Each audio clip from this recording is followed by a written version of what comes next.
pessoal! Tudo bem com vocês? Aqui quem fala é Gabriela Xavier, professora de Direito Previdenciário aqui do Direção Concursos, e a gente vai continuar fazendo questão de prova. Estou resolvendo várias e várias questões com vocês. A gente vai gabaritar essa prova. Estou seguindo todo o edital. Vocês devem estar vendo, estou seguindo todo o ponto do edital e eu estou estressando alguns aspectos. Porque eu sei, gente, 67% das questões de prova sobre o direito previdenciário envolvem matéria de lei seca. Então, eu trago para você sempre quais são os artigos mais cobrados com a questão que cobra aquele artigo. Dessa forma, você pode, na hora, aplicar o conhecimento. Acabou de ler o artigo, já aplica o conhecimento na hora, memorizando 3 vezes mais. Entendendo aquela matéria, vendo como que a banca cobra aquele conteúdo. Então, vamos lá. Vamos recapitular o que a gente já falou nas outras aulas para a gente continuar com as questões. Eu vou fazer um revisaço com vocês aqui, para vocês verem aí ó, que tem ponto importante que a gente não pode esquecer.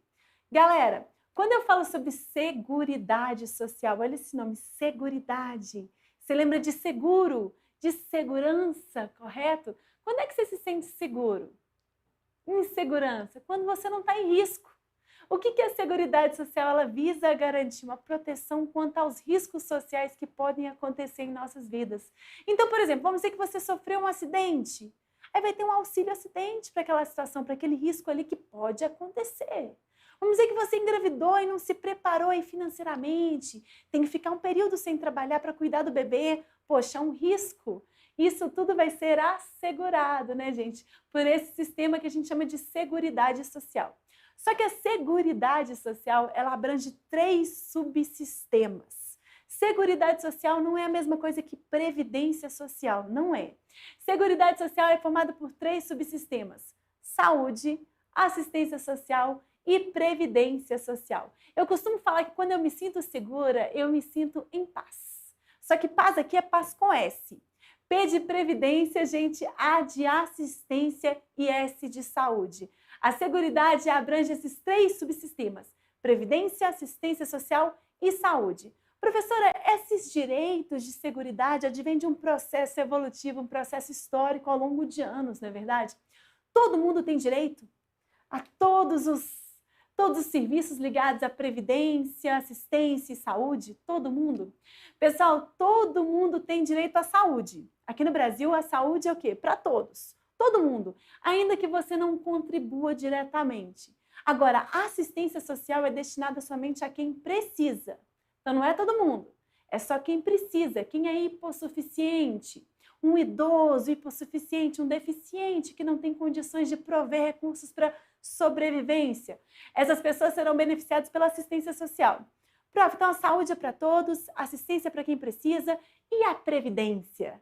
Gente, a previdência é somente para quem contribui. Então, você quer um dia receber uma aposentadoria? Seja previdente. O que é ser previdente? É pensar, se preocupar com o futuro. Estou prevendo que no futuro as pessoas envelhecem. E eu posso envelhecer, eu vou perder essa minha força de trabalho, né? Essa minha atividade toda, eu vou diminuir, né? Esse meu rendimento. Então, eu vou querer parar de trabalhar. Então, pensando em ser previdente, eu vou contribuir para o regime de previdência. Ai, prof, estou entendendo então. Sobre esses aspectos, o que pode pegar na hora da prova? Pessoal, quando eu falo de seguridade, eu falo de um sistema que tem participação de todo mundo. A prestação dos benefícios e dos serviços que advém da Seguridade Social advém de atuação do poder público e da sociedade. E a gestão desse sistema é uma gestão quadripartite. Quadripartite, prof. Quem é que participa dessa gestão?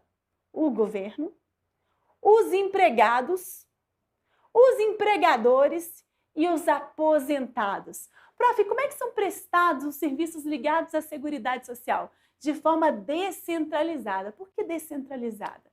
Porque, por exemplo, a gente sabe que o município atua em âmbito local, o Estado atua em âmbito regional e a União atua em âmbito nacional. Então, a gestão, a prestação desses serviços vai ser feita de forma descentralizada, com a gestão desses 4 atores que eu falei com vocês. Lembrando que saúde é para todos, até quem não contribui, assistência só para quem precisa, mesmo sem ter contribuído, e a previdência só para quem contribuiu. Professora Mitar, estou entendendo o que você está falando, sobre saúde, assistência, previdência. Mas aqui, quando eu falo de previdência, você falou dessa questão de ser previdente. Quais são os regimes de previdência aqui no Brasil, que existem no Brasil? Pelo menos, primeiro você tem que entender o que é regime. Regime, gente, quando você quer emagrecer, regime. Você segue um monte de regra. Regra, né? Regime vem de regra. Prof, quais são as regras que vão reger essa tal previdência?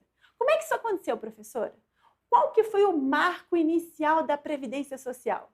Pessoal, o marco inicial da Previdência Social foi a Lei Eloy Chaves, lá de 1923. Essa lei criou as caixas de aposentadoria e pensões, que eram simplesmente restritas àqueles empregados da área do sistema ferroviário. Essa caixa de aposentadoria e pensão, né, qual que era o recurso que era destinado a essa caixa? Quem que contribuía, prof?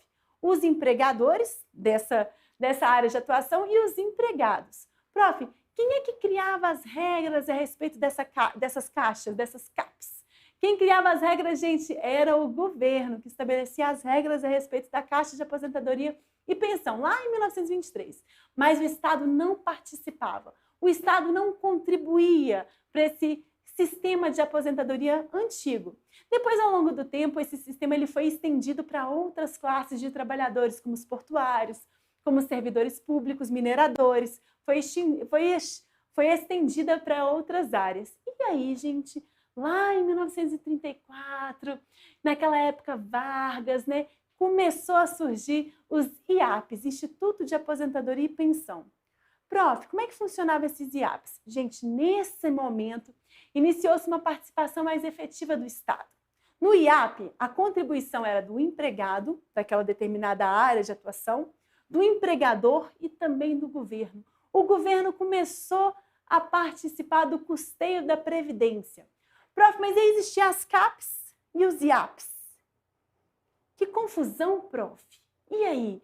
E aí que em 1960 foi instituída uma lei orgânica da Previdência, né, gente? Que o quê? Que unificou esses dois sistemas. Unificou esses dois sistemas, criou algumas instituições em âmbito federal. Tá vendo que o poder do Estado, a gestão do Estado aumentou ao longo dos anos.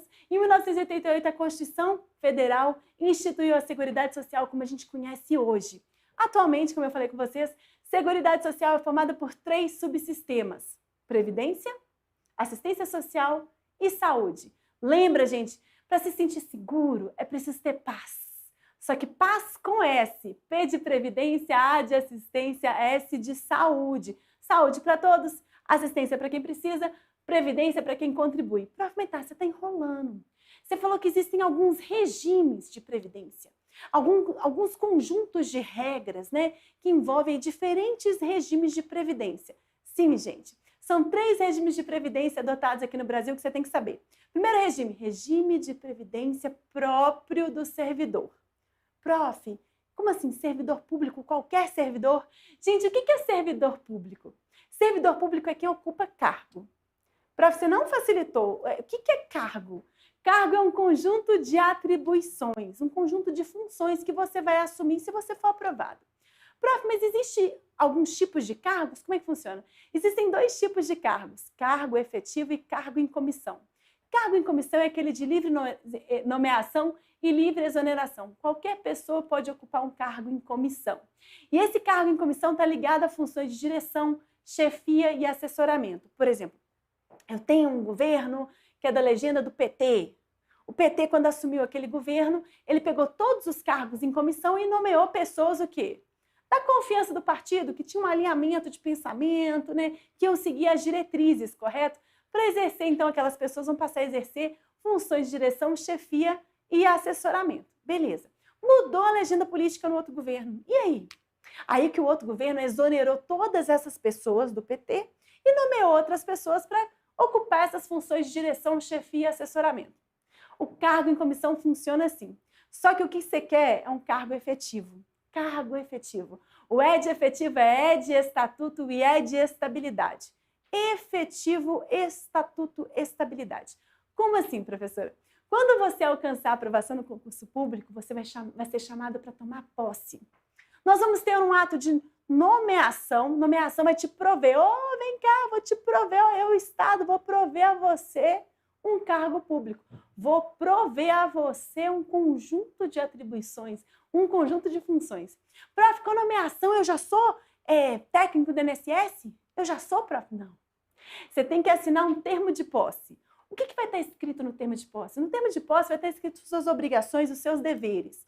Você vai concordar com aquelas obrigações do cargo, com aquelas funções. Você vai assumir aquelas funções. Prof, quando eu assino o termo de posse, o que acontece? A investidura, como se você se vestisse com aquela roupa daquele cargo ali de técnico do INSS. Prof, no meu termo de posse está escrito o quê? Está escrito que você concorda com o estatuto da sua carreira. Estatuto, o que é estatuto? Estatuto é a lei de cada carreira. Cada carreira tem um estatuto, beleza. Quando você assina o termo de posse, você está concordando com aquele estatuto que fala dos seus deveres, das suas obrigações que estão relacionadas àquele cargo ali. Ok. Prof, assumir esse cargo, e aí? E aí que depois de 3 anos de efetivo exercício, você pode alcançar a tão sonhada estabilidade. Prof, quer dizer que quando eu alcançar a estabilidade, eu nunca vou perder meu cargo? Não, você pode perder. Em 4 situações. Mediante sentença judicial com trânsito em julgado, mediante processo administrativo, né, você fez alguma falta lá no serviço público, foi instaurado um processo administrativo contra você, mediante também avaliação de desempenho insatisfatória, mesmo você sendo estável, você continua sendo avaliado em razão também de gastos com despesa de pessoal, quando o ente federado no qual você trabalha está superando o limite, o teto de gastos, o teto que ele pode gastar com despesa de pessoal. Mas isso aí é matéria de administrativo. Beleza, prof, comecei a trabalhar. Não, prof, estou exercendo meu cargo público de provimento efetivo. E aí, eu estou contribuindo para qual regime de previdência? Eu tenho, assim, regime de previdência, essa contribuição, né, prof? Filiação obrigatória. Eu não posso falar, eu não quero, não. Nem quero contribuir, não pode falar não. Está trabalhando e vai contribuir, Prof, eu vou contribuir para qual regime? Regime próprio de previdência do servidor, regime próprio de previdência do servidor. Professor, mas aqui, eu assumi o meu cargo de provimento efetivo no meu município. E nesse município não foi criado um regime próprio de previdência do servidor. E aí? Se não tem regime próprio, prof, eu contribuo para qual regime? Você contribui para o regime geral, que é o segundo regime que eu vou falar com vocês. Estou falando em linhas gerais, a gente já vai partir para a questão. Vamos lá. Se no seu município não tem um regime próprio de previdência do servidor, você vai contribuir para o regime geral de previdência. Prof, quem é que contribui para o regime geral? Todo mundo que não é servidor público, que tem cargo de provimento efetivo, né? Todo o resto. Empregador, contribuinte individual, empregado, contribuinte, trabalhador avulso, segurado facultativo, a gente vai estudar cada um deles. E aí no regime geral existem uma série de regras que a gente vai estudar com muito detalhe. Mas existe ainda um terceiro regime de previdência, que é o regime de previdência privada ou regime de previdência complementar. Prof, eu contribuo para o regime geral, mas eu sei que não vai ser lá essas coisas. Eu entendo do teto, professora. Eu sei que eu não vou receber muito, prof. Então, eu também contribuo para o regime de previdência privada. Porque, assim, quero ter uma aposentadoria tranquila. Posso fazer isso? Pode fazer isso, sim. Regime complementar, regime de previdência privada. Beleza? Recapitulei muita coisa. Vamos agora fazer a questão. Vem comigo. Próxima questão. A Previdência e a Assistência Social organizam-se com base no regime de caráter contributivo, razão pela qual somente serão prestadas aos segurados adimplentes com suas obrigações, diferentemente do direito de saúde, cujo atendimento independe de prévia contribuição por parte do beneficiário. Gente, o direito de saúde é para todo mundo, independentemente de contribuição. Agora, o direito de assistência não é para todo mundo, mas é para quem precisa. Quem que precisa, prof? Os hipossuficientes, mais velhos, idosos e deficientes. Prof, essas pessoas têm que ter contribuído, têm que estar em dia com as contribuições para receber essa assistência? Não, gente. Inclusive porque a assistência é para quem precisa. Essas pessoas dificilmente estão contribuindo, correto? Então essa questão não está certa, gente. Essa questão está errada, galera. Lembra o seguinte, quando eu falo de assistência social, a assistência social é destinada a quem dela necessitar, independentemente de contribuição, gente. Independentemente de contribuição. Prof, quais são as diretrizes da assistência social? Descentralização política e administrativa. Como assim descentralização política e administrativa? Gente, a assistência social vai ser prestada por todos os entes federados em conformidade com o âmbito da sua atuação. No município, o município atua em âmbito local. No estado, há uma atuação em âmbito regional e a União vai atuar em âmbito nacional. Beleza, descentralização, então, política administrativa, participação da população, né? A população e o poder público prestam esses serviços ligados à seguridade. Beleza, entendi, prof. E a execução vai se dar dessa forma descentralizada. Professor, vamos apagar aqui. A assistência social, a gente vai ser prestada a quem dela necessitar. Vou mostrar para vocês. Independente de contribuição.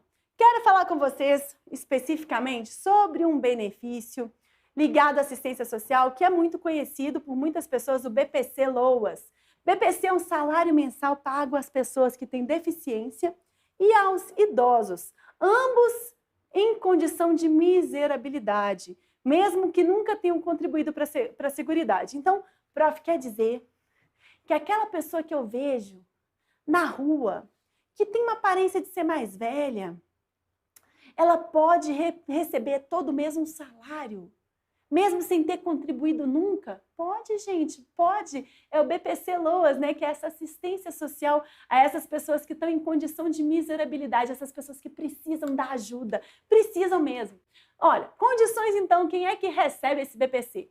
Deficiente, aquele que possui deficiência de longo prazo, que tem necessidade econômica, está numa situação de pobreza e é inscrito no Cadastro Único do Governo. O idoso também recebe, desde que possua mais de 65 anos de idade, tem a necessidade econômica também, situação de pobreza e está cadastrado, está inscrito no Cadastro Único também. Gente, lembrando que a assistência social está dentro do subsistema Seguridade Social e uma das premissas da atuação dessa assistência social é a descentralização político-administrativa. Como assim? Quando eu falo, gente, descentralização, eu tenho uma União que estabelece as normas gerais acerca da assistência social. Eu tenho o Estado desempenhando várias e várias funções em âmbito regional e complementando a legislação das normas gerais. E eu tenho um município que atua em âmbito local. Descentralização político-administrativa. Cada ente federado atua no seu âmbito de atuação. Beleza? Ok. Entendido, prof? Próxima questão, gente. Pessoa com deficiência que não disponha de renda para prover suas necessidades terá direito a benefício assistencial, mesmo que não tenha contribuído para a Seguridade Social. Gente, é o que eu falei com vocês, está certinho. Por quê? A assistência social não depende de contribuição, é concedida a quem necessita. E isso é muito cobrado e é muito fácil, né? O que acontece? Que a maioria das questões de prova confundem o conceito de seguridade com previdência, porque eu não posso falar que só tem acesso aos benefícios de seguridade social quem contribui. Não posso falar, ou quem não contribui. Por quê? Quem não contribui tem acesso à saúde, assistência social, desde que esteja em condição de miserabilidade, e quem contribui tem acesso à previdência, né? À previdência social. Então, isso pega na prova e isso é mole para vocês. Isso é mole para vocês. Vamos lá, próxima questão. O princípio constitucional da universalidade, da cobertura e do atendimento implica no entendimento de que o Estado deve prover, por meio da Seguridade Social, gratuitamente e independentemente de contribuição, assistência social, saúde, previdência social, a todos que necessitam desses benefícios e serviços. Gente, de novo essa questão. De novo, olha o ponto que é cobrado. O ponto que é cobrado é sempre assim, independentemente de contribuição. Gente, independente de contribuição, todo mundo tem direito de saúde. Independentemente de contribuição, se você estiver numa condição de miserabilidade, você vai ter direito à assistência. Agora, quer receber uma aposentadoria? Tem que contribuir. Prof, mas assim, todo mundo tem direito à saúde, mas toda vez que eu vou no hospital público, eu não consigo ser atendido. Aí eu sou obrigado a pagar um plano de saúde. Eu sou obrigado a pagar uma Unimed. Prof, é justo? Eu já pago os meus impostos. Tenho que pagar ainda uma Unimed? Como é que pode, prof? Está na Constituição que o direito de saúde é de todo mundo, independentemente de contribuição. Prof, me explica isso.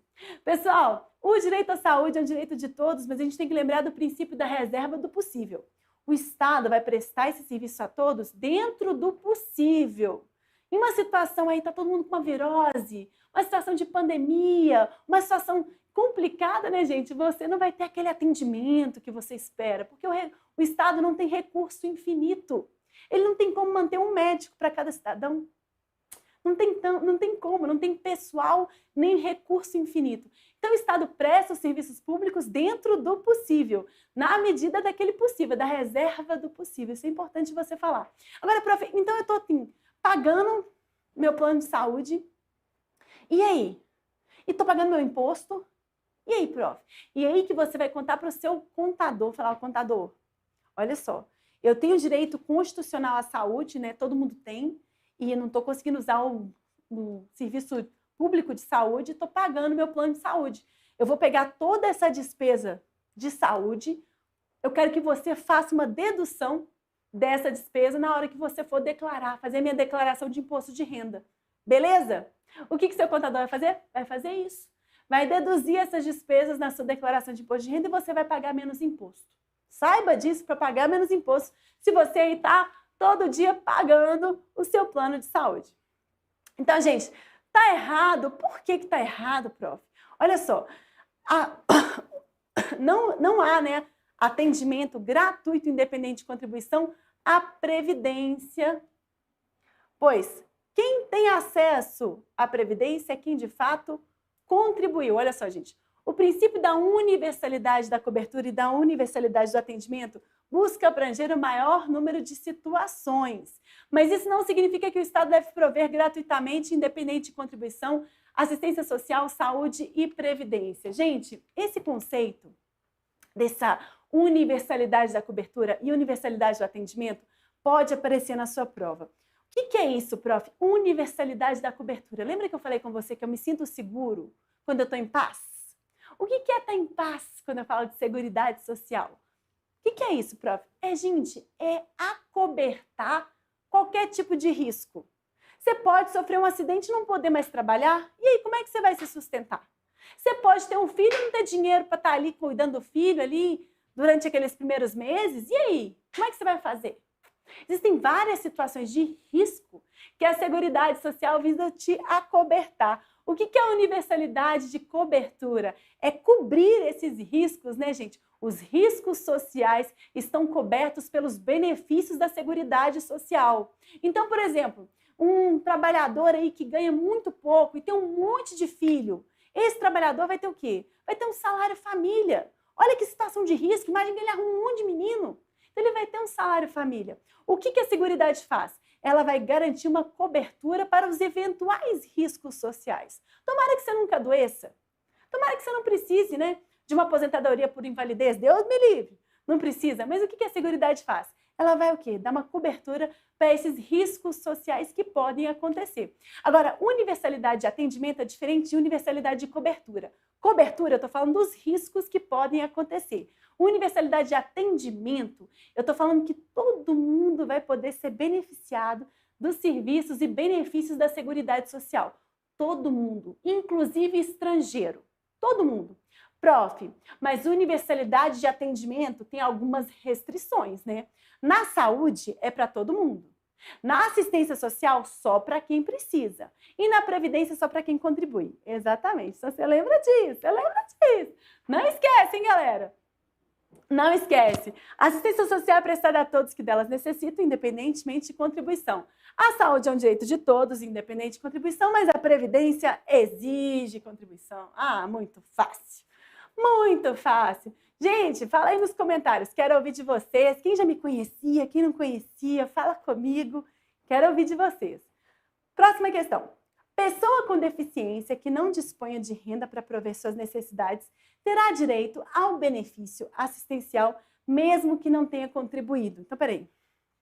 Pessoa com deficiência. Não tem renda. Essa pessoa está numa condição o quê? De miserabilidade.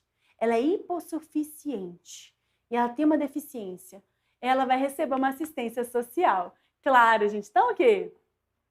Certinho. Não esquece disso, né, gente? Assistência para quem necessitar, independentemente de contribuição. Gente, garantia de um salário mínimo de benefício mensal à pessoa portadora de deficiência e ao idoso que não tem meios de prover sua própria manutenção, né? Eu falei com vocês do BPC.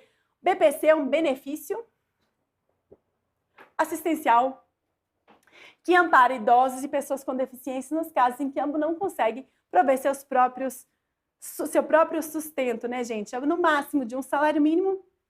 Idosos são aqueles que têm mais de 65 anos. Nossa, prof, então quer dizer que se eu nunca contribuir, eu ainda posso receber um BPC. Gente, Deus me livre se você receber um BPC. BPC é só para quem está numa condição de miserabilidade. Um hipossuficiente, e você vai ser rico milionário, né, meu aluno? Pelo amor de Deus. Então você não vai precisar disso não, relaxa. Estou te contando só para você ajudar outras pessoas, entendeu? Prof, mas quem que é deficiente, pessoal? O deficiente tem que ter uma deficiência capaz de lhe causar impedimento de natureza física, mental, intelectual ou sensorial de longo prazo, com efeitos de pelo menos 2 anos. Galera, eu sempre coloco aqui um print do meu livro, né? Vocês já sabem. A prof tem uma metodologia diferente. Eu coloco sempre destaques no que é mais cobrado. Então, se essa frase está em verde, é porque ela responde a mais de 100 questões. Então, presta atenção nesse conceito aí. Conceito importante, conceito importante. Ixi, como é que eu volto? Isso, voltei. Vamos que vamos. Prof, mas quem que é deficiente? Gente, deficiente, pessoas que têm impedimentos de longo prazo. Lembra desse prazo de 2 anos, natureza física, mental, sensorial, que é auditivo e visual. Prof, mas o que é pobre? Gente, o legislador fez um corte, estabeleceu que é considerado pobre aquele cuja renda familiar per capita é inferior a 1/4 do salário mínimo. Nossa senhora, professora, 1/4 do salário mínimo. Quem é que vive com metade do salário mínimo? Meu Deus, viver com 1/4. Gente, esse foi um requisito estabelecido pelo legislador, mas o STF entende que é considerado pobre, por exemplo, uma pessoa que recebe, né, cuja renda per capita é de meio salário mínimo. Isso pode ser analisado, isso existe caso a caso na jurisprudência. Professor, como é que é isso, renda per capita? Você mora aí na sua casa, seu pai, sua mãe, né, são 4 pessoas morando. Pega a renda de todo mundo, divide por 4, renda per capita. Beleza, entendi. Além disso, tá bom, prof, mas o que é família? Família, gente, é o próprio requerente do benefício, o idoso ou o deficiente, o cônjuge, o companheiro ou companheira, filhos solteiros, enteados solteiros, irmãos solteiros, pai, padrasto, madrasta, que moram sobre o mesmo teto. Tem que morar sobre o mesmo teto. Isso que é família. Ah, amigo é família? Não, gente, amigo não é família, não. Vamos lá. BPC, então, quem tem direito? Para você não esquecer, o deficiente, aquele que tem deficiência de longo prazo, né, de 2 anos, tem necessidade econômica, situação de pobreza e está inscrito no Cadastro Único do Governo. Ou o idoso, que possui mais de 65 anos, necessidade econômica, situação de pobreza e está inscrito no Cadastro Único. Beleza, prof, entendi. Gente, ponto importante, eu consegui para vocês um comentário importante. É possível, sim, que mais de uma pessoa receba BPC LOAS mensalmente, mais de uma pessoa da mesma família. No mesmo grupo familiar, pode ter 2 ou mais pessoas recebendo BPC LOAS simultaneamente. Prof, mas o valor do benefício de uma pessoa não pode prejudicar o cálculo da renda do outro requerente? Não vai prejudicar, porque o valor do BPC LOAS recebido por outro integrante do mesmo grupo familiar vai ser excluído do cálculo da renda per capita. Então, peraí, prof. Moro eu, minha mãe, meu avô, minha avó. A gente somou a renda, né, prof? Deu 1/4 do salário mínimo para cada um. Minha avó começou a receber o BPC LOAS. Somou a renda, prof. E quando somou as 4 rendas, dividiu por 4 de novo, deu mais do que 1/4 de renda per capita. Nesse caso, meu avô também consegue receber o BPC LOAS? Consegue. Porque o BPC LOAS que sua avó recebe não vai entrar no cálculo para você auferir qual que é a renda per capita, beleza? Então, professor, no mesmo grupo familiar, na mesma família, podem ter 2 ou mais pessoas recebendo simultaneamente esse benefício do BPC LOAS? Pode. Pode, prof. Ah, então pode acontecer de um idoso casado com uma idosa, receber esse BPC LOAS. Uma pessoa deficiente, uma mãe que tem 2 filhos autistas, ambas as crianças vão receber esse BPC-LOAS. E um idoso, mais uma pessoa com deficiência que morem juntos, né, que são da mesma família, também podem receber simultaneamente esse BPC-LOAS. Essa informação você pode ajudar muita gente, viu, gente? Pode ajudar muita gente. Beleza. Prof, já entendi sobre assistência social, estou entendendo o que você está falando.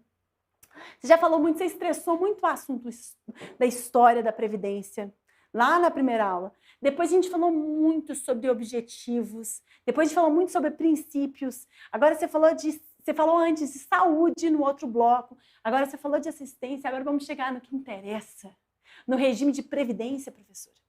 É isso que eu quero entender, porque assim, eu tô a fim de saber quanto é que eu vou receber de aposentadoria. Ah, gente, isso depende de tanta coisa. Vamos lá, gente. A Previdência Social é organizada nos termos do artigo 201 da Constituição, por meio do regime geral de previdência, que possui caráter contributivo. Ah, gente, para aposentar tem que contribuir. Filiação obrigatória. Prof, eu fiz meus cálculos aqui, todo mês é descontado no meu salário X de contribuição. E assim, se eu colocasse esse mesmo dinheiro num fundo imobiliário, que o Tiago Nigro me ensinou, ou então, num fundo imobiliário, numa ação, se eu colocasse o meu dinheiro ali em outro lugar, professora, tenho certeza que ia render mais, sabe? Ia render mais. Mas, gente, você esqueceu do princípio da solidariedade. Sabe o que é solidariedade? Não existe uma caixinha com o nome Gabriela. Todo mês, Gabriela está contribuindo tanto. Isso, mas o rendimento, não sei o quê. Quer dizer que depois de 30 anos de trabalho, ela vai conseguir aposentar com tanto? Não. Eu não tenho uma caixinha no meu nome lá, com as minhas contribuições. Não tenho. Hoje, quem está trabalhando está contribuindo, né? O recurso que a gente está ali, todo mês está sendo descontado na nossa remuneração, é para pagar a aposentadoria de quem está hoje aposentado. Então, você não tem uma caixinha lá com o seu nome, com todas as suas contribuições, não. Não é assim que funciona. Você contribui para o sistema como um todo. Você hoje está pagando a aposentadoria de um monte de gente. É assim que funciona. Beleza? É assim que funciona. Beleza, prof. Filiação obrigatória, porque assim, não tem essa não. Eu quero escolher. Quero, não quero. Será que... não quero contribuir, não. Porque senão um monte de gente não ia contribuir, gente. Um monte de gente não ia contribuir. Não é assim. Você é obrigada a contribuir, sendo observados critérios que preservam o equilíbrio financeiro e atuarial com o objetivo de assegurar a subsistência do trabalhador em caso de incapacidade ou de aposentadoria. Gente, então para ser segurado e receber um benefício é preciso contribuir mensalmente durante o período de trabalho. O valor da contribuição é descontado automaticamente na folha de pagamento do funcionário. Prof, quem é que contribui? Professora, tem como eu fugir dessa? Não tem como fugir, não. Quem é que contribui? O empregador contribui, o contribuinte individual contribui, o empregado doméstico contribui, o empregado contribui, o trabalhador avulso contribui, o segurado facultativo contribui. Não, prof. É geral, né? Contribuindo, né? Geral contribuindo, né, gente? Inclusive tem recurso público também nesse grande sistema de previdência. Interessante. Professora, mas assim, eu conheço a mãe de uma amiga minha, fica em casa, não trabalha. Ela contribui? Depende dela. Ela é uma segurada facultativa. Se ela está em casa e não trabalha e não quer contribuir, não contribui. Mas também, quando ficar mais velha, não vai ter direito à aposentadoria. Não vai aposentar. Não vai. Não contribuiu, não vai aposentar. Não tem jeito. Não tem jeito. Prof, mas ela pode falar que ela estava em situação de miserabilidade e receber aquele BPC-LOAS. Pelo amor de Deus, não está numa situação de miserabilidade, né? Se não tiver, não recebe. Professora, mas ela pode, mesmo estando em casa, contribuir todo mês? Sim. Aí ela é uma segurada facultativa. Ela simplesmente toma a decisão de contribuir. Ela não tem vínculo empregatício, ela não está trabalhando, ela é dona de casa, mas ela quer contribuir porque ela sabe que um dia ela vai ficar mais velha. E ela sendo previdente, prevendo o futuro, ela contribui. Isso é a segurada facultativa. Beleza. Para ser segurada, eu preciso contribuir. Professora, essa é a realidade. A vida é assim, gente. Não existe almoço grátis.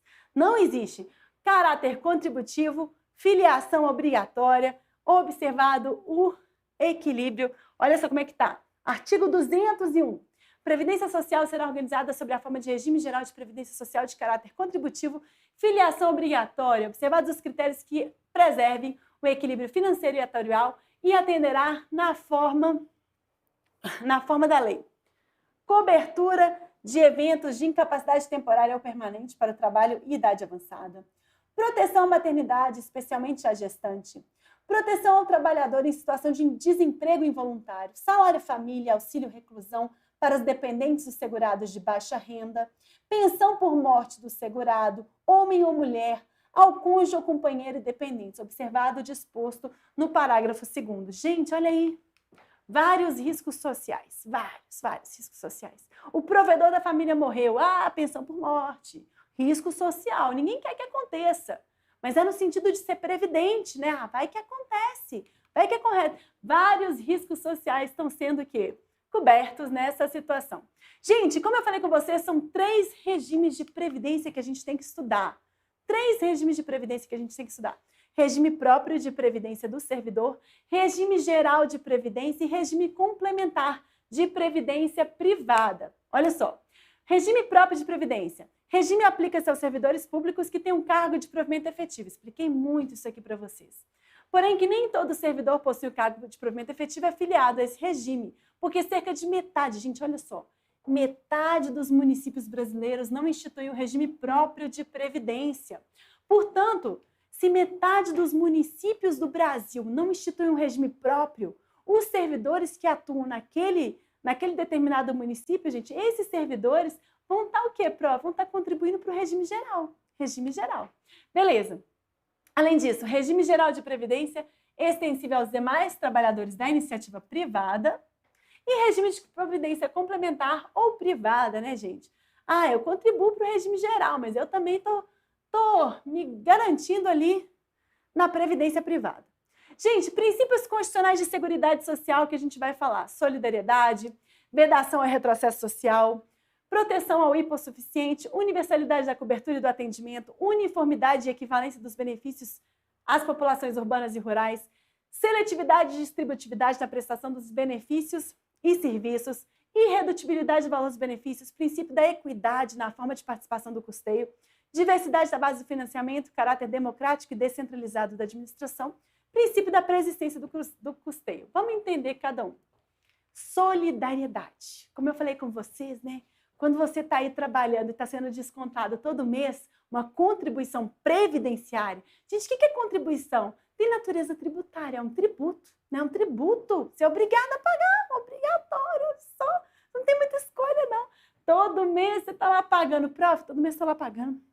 Mas eu sei que quando eu aposentar vai ter uma caixinha ali cheia de ouro, com escrito meu nome, com um lacinho colorido. É assim? Não. Você contribui hoje para o quê? Para custear as aposentadorias de quem está aposentado hoje. Princípio da solidariedade. Não se esqueça esse princípio, viu, gente? Enquanto a pessoa contribui para o sistema, o jovem trabalhador não está contribuindo isso para o sistema somente pensando em si próprio, mas sim em prol dos demais participantes, dos velhos, deficientes, para quem está gozando dos benefícios. Segundo princípio, princípio da vedação e retrocesso social. Gente, esses direitos, né, direito de seguridade, são direitos sociais. Eles decorrem de um longo processo evolutivo, né? Se eu falo lá do modelo de Estado, a gente está hoje no modelo de Estado de direito democrático, Estado social democrático de direito. Ai, prof, me explica isso. Lembra lá no absolutismo? O rei era semideus, fazia o que queria, confiscava terra, confiscava esposa, fazia o que queria. Só que aí começou a surgir uma classe burguesa, que é o início do capitalismo. Essa classe burguesa começou a fazer o quê? Atividade de comércio e começou a se enriquecer. Essa classe começou a ficar poderosa e falou, opa, rei, não é assim não. Você não pode chegar aqui e confiscar as minhas terras. Não, não, não, não, não. Revoluções da Europa, Revolução Francesa, no sentido de que, ó, rei, tem alguns limites na sua atuação. Inicia o Estado de Direito. Estado que obedece às leis, o legislativo obedece às leis, mas o Estado está submetido, né? Tem que cumprir o que está na lei. Estado que obedece o direito. A partir daquele momento, o rei se viu o quê? Limitado. Ele tinha que respeitar o direito de propriedade, o direito de liberdade, tinha que respeitar. Beleza, mas aí como é que essa classe burguesa começou a se enriquecer? Igual todo mundo se enriquece hoje, gente. O que que eles fazem? Peraí, a pessoa tem uma necessidade?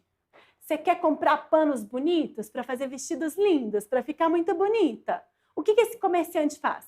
Descobre alguém que produz ou produz de um jeito diferente, aprende aquele ofício, domina aquilo ali como ninguém, fica fera e fala o seguinte, vou contratar algumas pessoas, vou criar uma linhazinha de produção, ó, fulaninho, eu já dominei essa atividade, eu vou te ensinar aqui, você trabalha comigo, você trabalha para mim, eu vendo esse produto por R$10, te pago 5.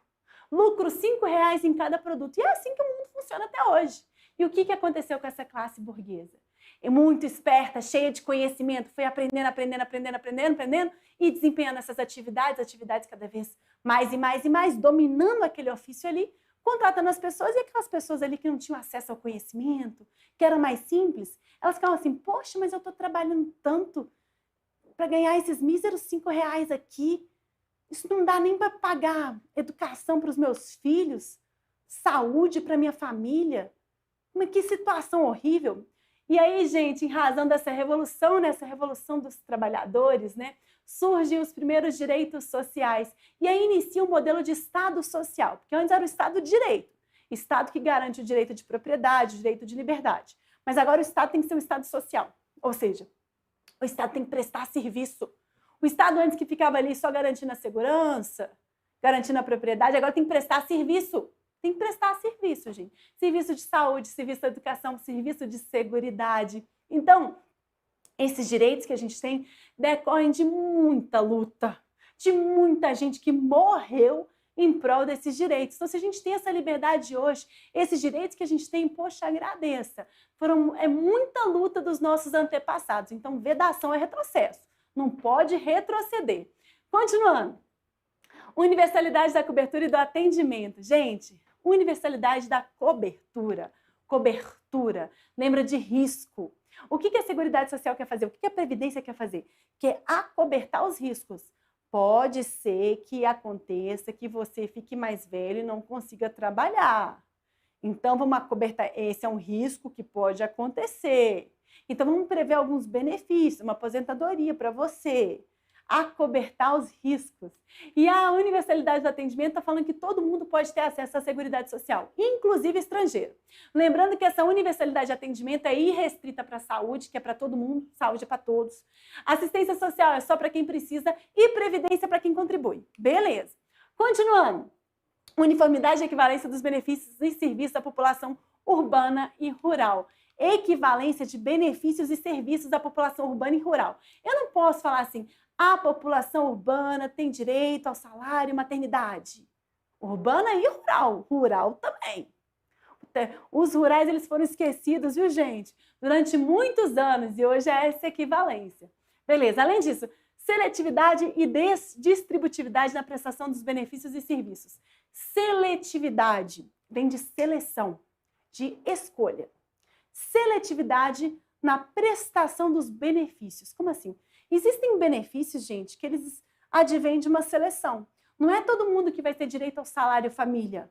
Somente aquelas pessoas que têm filhos e que recebem muito pouco. Essas pessoas vão ser tratadas de um jeito diferente. Seletividade no sentido de o quê? Beneficiar essas pessoas que estão em situação hipossuficiente. Isso que é seletividade e distributividade. Está ligado muito àquela questão da isonomia. O Estado não trata todo mundo igual.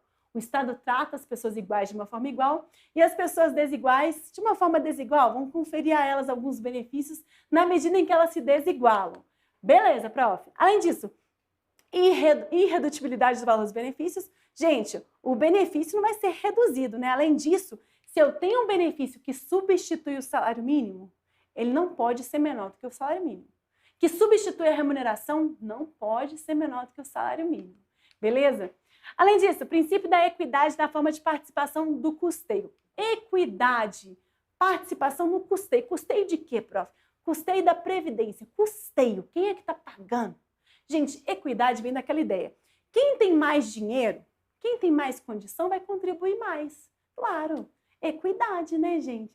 Quem tem mais condição acaba contribuindo mais do que aquela pessoa que é hipossuficiente, que recebe menos. Tranquilo, tranquilo. Além disso, Diversidade na base de financiamento. O financiamento da Previdência decorre de várias bases, né, de financiamento. O empregador contribui, o empregado contribui, o governo contribui. São várias bases de financiamento. Por quê, prof? Porque pensa só. Vamos pensar na pandemia. Nesse momento de pandemia, várias empresas fecharam, várias pessoas perderam o emprego. E aí? Se fosse só essas duas bases de financiamento, imagina o que ia acontecer com esse sistema previdenciário. Não ia ter receita correta, ia quebrar. Então, são várias, diversas fontes de financiamento que a gente vai estudar cada uma delas. Caráter democrático e descentralizado da administração do sistema securitário. O que acontece, gente? Quando eu falo de descentralização, eu tenho que sempre lembrar, né, de atuação de outros entes de forma descentralizada na prestação desses serviços, desses benefícios. E, por fim, princípio da pré-existência do custeio. Eu não posso criar um benefício, um novo benefício, sem ter aí uma verba para custear. Para custear, esse é aquele princípio da contrapartida. Eu vou criar um novo benefício para garantir aí, para assegurar a população de um determinado risco social que pode acontecer, mas eu tenho que ter uma correspondência e uma fonte de custeio. Como é que eu vou pagar esse benefício? É mais ou menos isso. Pessoal, nós falamos bastante e eu vou continuar na próxima aula com mais questões para vocês. Foi um prazer estar aqui. Gente que está indo ao vivo, adorei ver vocês. Vamos que vamos, depois me manda mensagem. Meu Instagram é @profgabrielaxavier. Sou professora de Administrativo, Constitucional e Previdenciário. Então vem comigo, corre lá nas redes sociais e acompanha as dicas que eu mando para vocês. Beijo, beijo, tchau, tchau!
que é o PDF 2.0. Para o concurseiro, aulas, grifos, dúvidas, anotações, questões, mapas mentais, tudo em um só lugar. Para quem não quer perder tempo, material enxuto e completo. Para a impressora, férias. Para quem é ambientalista, mais árvores no mundo. Para o mundo dos concursos, uma grande parceria. Para a sua preparação, o melhor material. Para a sua aprovação, questão de tempo. Para o seu nome, diário oficial. PDF 2.0 é bom para todo mundo, mas é melhor ainda para quem quer ser aprovado. Comece hoje. Acesse www.direçãoconcursos.com.br. Atenção, concurseiro, pergunta de prova. Quer fazer ou quer passar? Se você quiser passar, você pode estudar com professores especialistas na matéria que vai cair no seu concurso, os melhores do mercado. E também tiram suas dúvidas e vão te colocar no caminho da aprovação. Mas, se você quiser só fazer...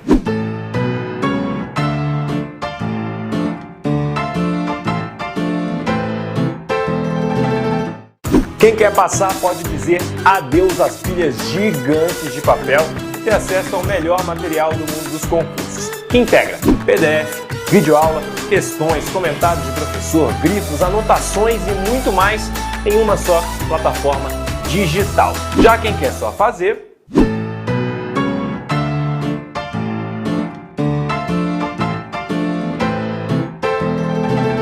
Se você quer passar, pode pagar um preço justo pelo material que precisa. Com garantia infinita de cursos atualizados até a data da sua prova. Mas, se você quiser só fazer...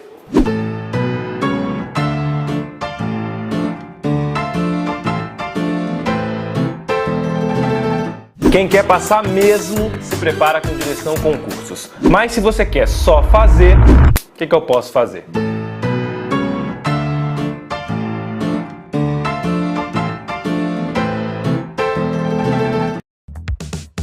Nosso material em PDF. Nossos PDFs têm conteúdo. Teoria cobrada no edital, apresentada de forma didática e esquematizada.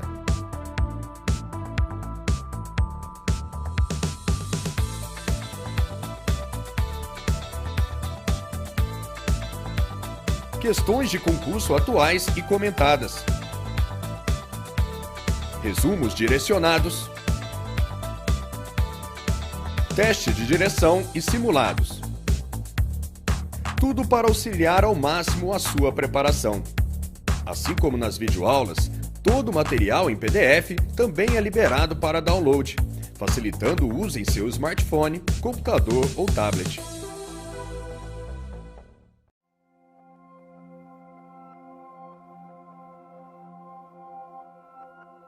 Passar em concurso não é nada fácil, né? A gente sabe que a gente já teve aí do outro lado e é dureza.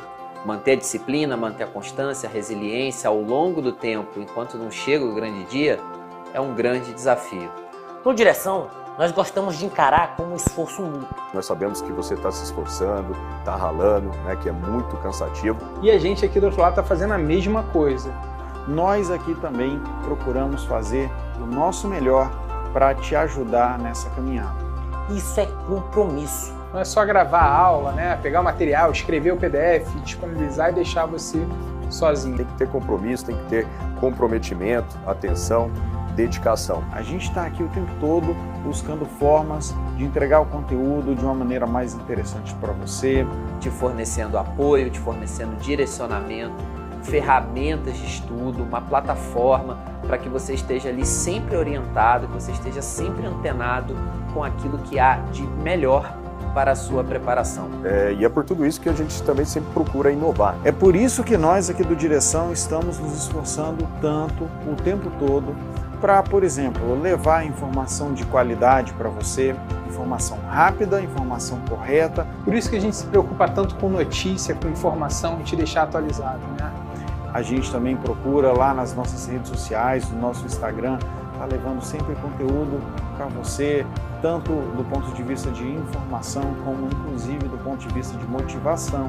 Então o nosso blog está sempre atualizado, com notícias em primeira mão, nossas redes sociais também trazem essas informações que ajudam o concurseiro a escolher aquele concurso que ele vai priorizar e aquele também com o qual ele mais se identifica.